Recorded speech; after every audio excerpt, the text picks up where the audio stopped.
Mereka lalu bersemedi mengucapkan mantra-mantra untuk bisa membuat sebuah negara. Dan tiba-tiba pada saat itu tiba-tiba jelek, ada sebuah keraton besar jatuh tepat di sebelah timur Kali Opak itu tadi.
Wilujeng Rayu pemirsa, jumpa lagi bersama saya Ari Bayu dalam acara obrolan budaya Nusantara. Nah, kali ini kita masih membahas tentang lakon wayang yang ada di dalam epos Wayang Madya. Langsung saja kita tanyakan ke Mas Gurit. Nah, selamat malam Mas Gurit. Selamat malam Mas Bayu. Kemarin Mas Gurit bercerita tentang kelahiran Ditya Kupala. Ya. Nah, untuk kali ini saya penasaran Mas. Apakah Ditya Kupala tersebut masih memiliki hubungan dengan putra-putra dari negara Pengging Witoradya? Oh iya Mas Bayu. Nah, setelah kemarin kita membahas tentang kelahiran Ditya Kupala yang merupakan anak dari Resi Umbulsari dan Dewi Sidowati kemarin. Nah, kali ini Mas Bayu menanyakan tentang kelanjutan dari Ditya Kupala tersebut. Yeah. Bagaimana kisah selanjutnya. Nah, yang saya ketahui Mas Bayu. Nah, si Ditya Kupala dan putra-putra negara Pengging tadi masih ada hubungannya, bertemu pada suatu kisah atau lakon di dalam Serat Pungkustaraja di saat lakon Rabine Anglingdriya, anaknya si Poncondriya Mas Bayu yang kembar-kembarin. Nah, cerita tersebut dimulai ketika diceritakan Prabu Poncondriya itu tadi beserta mertuanya Begawan Jati Suroso yang merupakan ayah dari Dewi Partini kemarin. Diceritakan sang raja itu tadi sedang prihatin atau sedih karena di situ ketiga putra negara Pengging pada saat itu yaitu Dwipa Winoto, Anglingdriya dan Darmo Winoto pada saat itu semuanya hilang atau pergi tanpa pamit dari negara Pengging Witoradya pada saat itu. Nah, sang pujangga atau ayah mertuanya tadi mengatakan bahwasanya ketiga putra negara Pengging tersebut sedang mencari yang namanya Wahyu Kraton. Dan juga nanti pada saat itu mereka cucu-cucu dari cucu-cucunya si Pujangga itu tadi nanti akan mendapatkan jodoh. Jadi cucune sang Resi itu tadi Suroso tadi akan mendapatkan jodoh atau anak Poncondriya itu tadi. Nah, sang raja pada saat itu mengatakan kepada mertuanya tadi, sang Begawan tadi Jati Suroso tadi untuk menyusul ketiga putranya tersebut masuk untuk mencari keberadaan ketiga putranya itu tadi Mas Bayu. Nah, lalu apakah Jati Suroso bersedia Mas saat itu? Nah, di situ diceritakan karena istilahnya mendapatkan dawuh atau ngemban dawuh dari Prabu Poncondriya tadi. Di situ Begawan Jati Suroso tadi pergi, dia mengistake dawuh dan pergi untuk mencari ketiga cucunya tadi atau anak Poncondriya itu tadi. Nah, sedangkan di tempat lain di negara Sumapura, Prabu Madukusuma kemarin yang telah tewas itu tadi lalu digantikan oleh anaknya yang bernama Prabu Madusudana. Kemarin Madusudana telah tumbuh dewasa dan diangkat menjadi raja dan di situ ditemani oleh eyangnya juga yang bernama Resi Dewa Sarono pada saat itu. Nah, pada saat itu juga sang Begawan tadi mengatakan kepada cucunya tersebut bahwasanya atau sang raja tadi supaya menikah dengan putri dari negara Ardi Wilis atau Gunung Wilis, anak dari Begawan namanya Begawan Wilokusumo pada saat itu anak dari sang begawan tadi berjumlah 3, Mas Bayu. Putri tadi berjumlah 3. Yang pertama bernama Dewi Sri Pamardi, yang kedua Dewi Sri Pamusti, dan yang ketiga Dewi Sri Huni. Nah, karena pada saat itu menurut penuturan pujangga Keraton Sumapura tadi bahwasanya Begawan Wilokusumo tadi masih memiliki keterkaitan atau hubungan keturunan dari negara Pengging Witoradya pada saat itu. Nah, lalu apakah mereka mengikuti saran dari eyangnya tersebut? Nah, di situ Prabu Madhusudono itu tadi ceritakan senang karena dia juga isi elegan atau belum memiliki istri, maka dia berniat untuk memperistri 3 putri itu tadi. Nah, lalu dia memiliki niatan tadi untuk mencari ketiga putri tadi di Gunung Wilis itu tadi, dan di situ dia berangkat menuju ke Ardiwilis ditemani para pasukan-pasukan di situ. Nah, ternyata kepergian dari ketiga putra negara Pengging, kita kembali ke putra-putra negara Pengging. Nah, kepergian dari ketiga putra negara Pengging tadi ternyata mereka pada saat itu pergi ke sebuah gunung bernama Gunung Ardi Mahindra, dan diceritakan pada saat itu mereka bertiga itu tadi sedang berdiskusi atau berdialog, bantah-bantahan tentang ilmu untuk menjadi seorang raja atau pangkat derajat menjadi seorang raja. Nah, dan ketika mereka bertiga tadi sedang berdebat engkel-engkelan, dan di situ diceritakan yang berhasil menguasai ilmu tentang Toto Projo, Noto Projo tadi hanya menguasai adalah Raden Anglingdriya, karena diceritakan Anglingdriya kemarin lah titisan dari Prabu Citrasoma yang mendapatkan wahyu raja kemarin, dan juga dia merupakan titisan dari Prabu Sri Swelo kemarin, Mas Bayu. Nah, di situ kan Anglingdriya istilahnya ketitisan 2 raja itu tadi, maka yang paling berbakat nantinya untuk menjadi raja mungkin si Anglingdriya itu tadi. Nah, diceritakan ketika sedang berdebat itu tadi tiba-tiba ada hewan hutan, seekor macan, ular besar, dan juga seekor burung garuda tadi diceritakan menyambar ketiga ksatria itu tadi, akan tetapi mereka bisa menghindar, dan di situ terjadilah perlawanan di antara ketiga ksatria melawan ketiga hewan tersebut. Nah, hewan-hewan tadi berhasil dikalahkan dan mereka akhirnya berubah badar menjadi Batara, namanya Batara Aji Pamoso, Batara Basuki, dan Batara Asmoro. Nah, kedatangan ketiga Batara tadi menurut Serat Pustaka Raja mengatakan bahwasanya cucunya dari Aji Pamoso, anak dari Poncondriya itu tadi yang akan kuat kedunungan wahyu menjadi raja itu tadi hanyalah si Anglingdriya, Raden Anglingdriya pada saat itu. Nah, setelah memberikan pesan tersebut, akhirnya ketiga Batara tersebut akhirnya hilang atau kembali ke kayangan. Ternyata hewan-hewan yang menyerang ketiga ksatria itu merupakan para Batara ya, Mas? Benar sekali, Mas. Dan memberikan pesan bahwa yang paling kuat menjadi raja adalah Raden Anglingdriya. Nah, pada saat itu setelah itu datanglah utusan dari Raja Pengging Poncondriya, yaitu Resi Jati Suroso tadi akhirnya datang menemui ketiga cucunya tersebut. Nah, pada saat itu setelah jagongan-jagongan, si Jati Suroso tadi lalu mengutus cucunya itu tadi agar datang ke Ardiwilis atau Gunung Wilis untuk melamar putri dari sang resi atau begawan yang berada di sana bernama Resi Wilokusumo. Putri itu juga berjumlah 3 itu tadi, sama yang diinginkan oleh Madhusudono itu tadi, karena diceritai si sang Resi Jati Suroso tadi yo mbabar ke ngandake yen ketiga putri dari Gunung Wilis tadi juga masih ada hubungan darah dengan negara Pengging Witoradya pada saat itu. Nah, terus apakah ketiga ksatria Pengging tersebut mengikuti saran dari eyangnya, Mas? Ya. Tapi sebelum Mas Guri jawab, silahkan diminum dulu.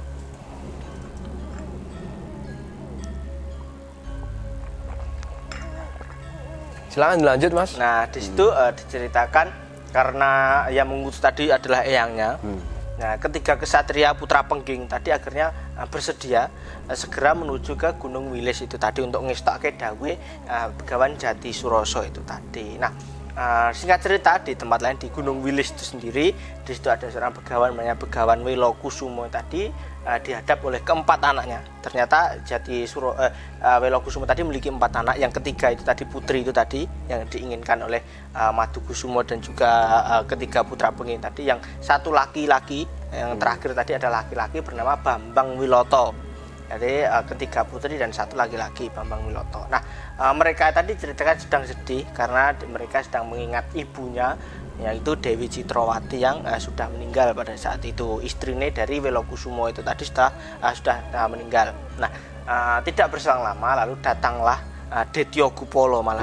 Detyo Gupolo kemarin Mas Bayu, Detyo Gupolo tadi sudah tumbuh dewasa, lalu dia datang beserta Resi, Baeksi dan Sakali tadi datang ke Gunung Wilis. Nah, kedatangannya tadi ternyata juga ingin meminta ketiga putri dari sang Begawan Wilokusumo tadi untuk dijadikan istri pada saat itu. Nah, lalu apa jawaban dari Begawan Wilokusumo saat itu, Mas? Nah, akan tetapi di situ diceritakan yang tidak suka adalah anak terakhir dari Wilokusumo, yaitu Bambang Wiloto itu tadi tidak menyukai jika kakaknya yang perempuan tadi akan diperistri oleh Detyo Gupolo itu tadi. Nah, lalu terjadilah peperangan di antara mereka, Bambang Wiloto melawan Detyo Gupolo itu tadi Mas Bayu. Dan Bambang Wiloto tadi diceritakan kewalahan menandingi kekuatan dari Detyo Gupolo. Nah, di situ diceritakan sang Resi Jati Suroso itu tadi beserta ketiga cucunya tadi juga datang pada saat itu, datang ke Ardiwilis itu tadi, lalu membantu si Bambang Wiloto yang kewalahan tadi menandingi Detyo Gupolo. Nah,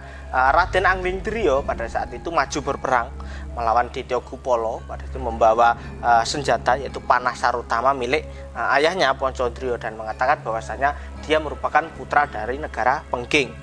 Seketika pada saat itu sang Resi yang membawanya Baeksi dan Sakali tadi lalu segera membawa pergi Detyo Gupolo karena dia mengetahui bahwasanya keampuhan dari panah sarutama itu tadi yang berhasil membunuh Prabu Madukusumo itu tadi tidak jadi melamar ketiga putri negara Wilis, Mas Bayu.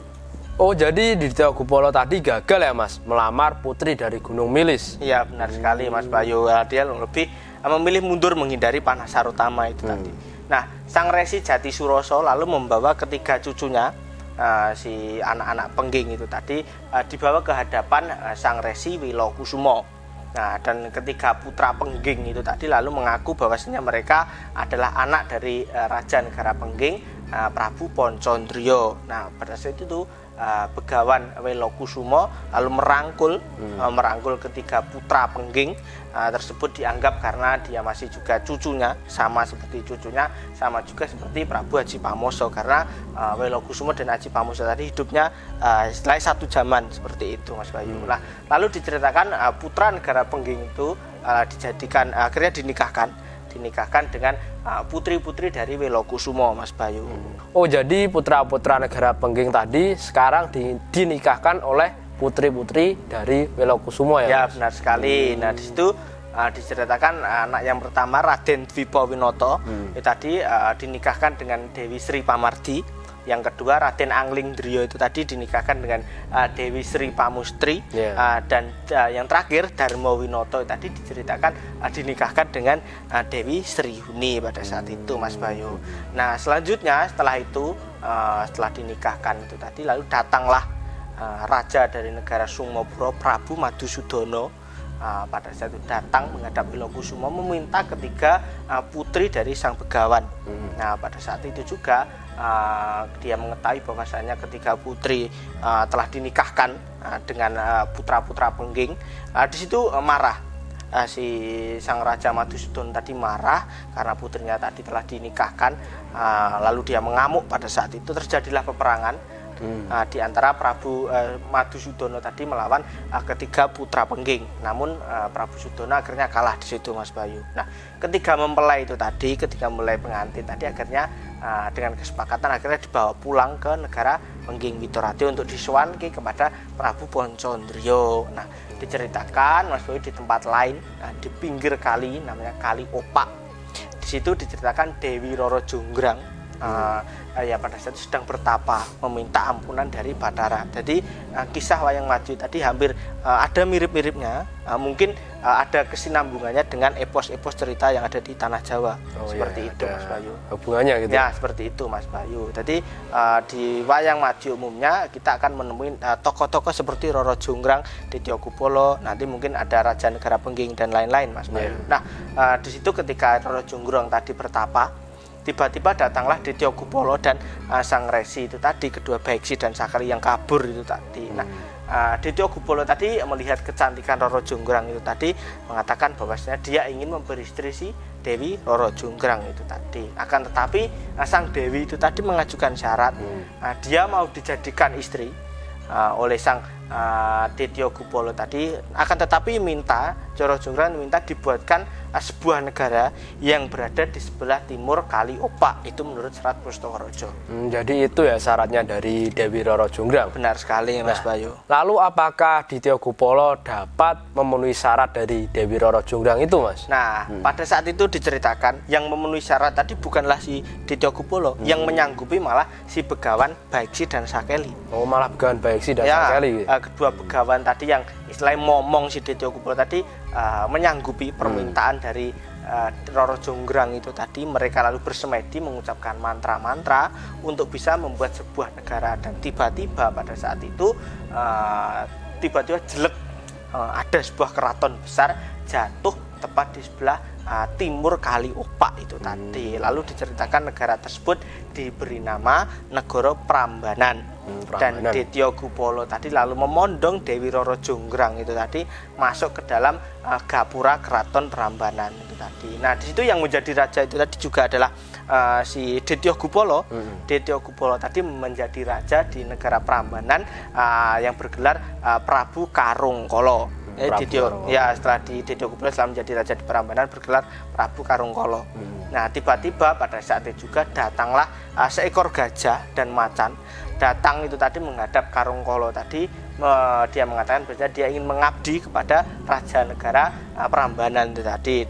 Karena pada saat itu ketika Dewi Roro Jonggrang tadi bertapa, ternyata gajah dan hewan tadi juga sama-sama bertapa ingin meminta ampunan dari Bathara itu tadi. Nah, terus apakah pengabdian dari kedua hewan tersebut diterima oleh sang raja? Nah, di situ Dewi Roro Jonggrang itu tadi, karena ternyata Roro Jonggrang juga sangat sakti. Lalu dia memuja, istilahnya ngeruat kedua hewan tadi menjadi manusia. Si gajah itu tadi diceritakan berubah menjadi gajah, namun berkepala seorang manusia akan tetapi berkepala gajah. Lalu dijadikan patih di negara Prambanan bergelar Patih Permodo. Sedangkan macan tadi berubah menjadi raksasa, juga menjadi patih di negara Prambanan bernama Patih Sutibar. Nah, itu tadi kisah sedikit tentang Prambanan itu tadi. Nah, Prabu Poncondrio pada saat itu negara Pengging menerima kedatangan ketiga anaknya, ketiga putranya yang telah membawa kembali istri-istri dari Gunung Wilis itu tadi. Nah, sang raja pada saat itu sangatlah senang karena telah memiliki mantu itu tadi setelahnya. Nah, di situ diceritakan istri dari anaknya yang pertama Dewi Sri Pamardi itu tadi diberi nama lain, diberi gelar bernama Dewi Retno Miloto. Yang kedua Dewi Sri Pamusti tadi berganti nama bernama Dewi Retno Mustika Wati itu tadi, Mas Bayu. Nah, itu Mas Bayu yang bisa saya sampaikan. Ada hubungan di sini di antara Dityo Gupolo itu tadi dengan negara Pengging tadi pada saat ingin sama-sama melamar putri dari Gunung Wilis itu tadi, Mas Bayu. Nah, kini di kesempatan ini kita bisa mengetahui bahwasanya putra-putra negara Pengging, Angling Drio dan saudaranya tadi menikah dengan putri dari Gunung Wilis, anak dari Begawan Wilokusumo, dan juga praja negara Prambanan yaitu Dityo Gupolo tadi menikah dengan Roro Jonggrang itu tadi, Mas Bayu. Ya, terima kasih ya Mas. Sama-sama Mas Bayu. Kisah saya tadi nanti bisa dilanjut di episode selanjutnya. Ya.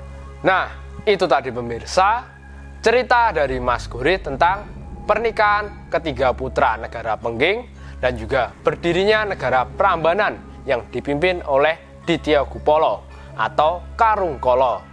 Nah, mudah-mudahan cerita yang Mas Gurit sampaikan tadi bisa menambah wawasan untuk kita semuanya. Dan apabila ada salah-salah kata, kami mohon maaf. Tetap ikuti video kami selanjutnya hanya di Salam Budaya Nusantara.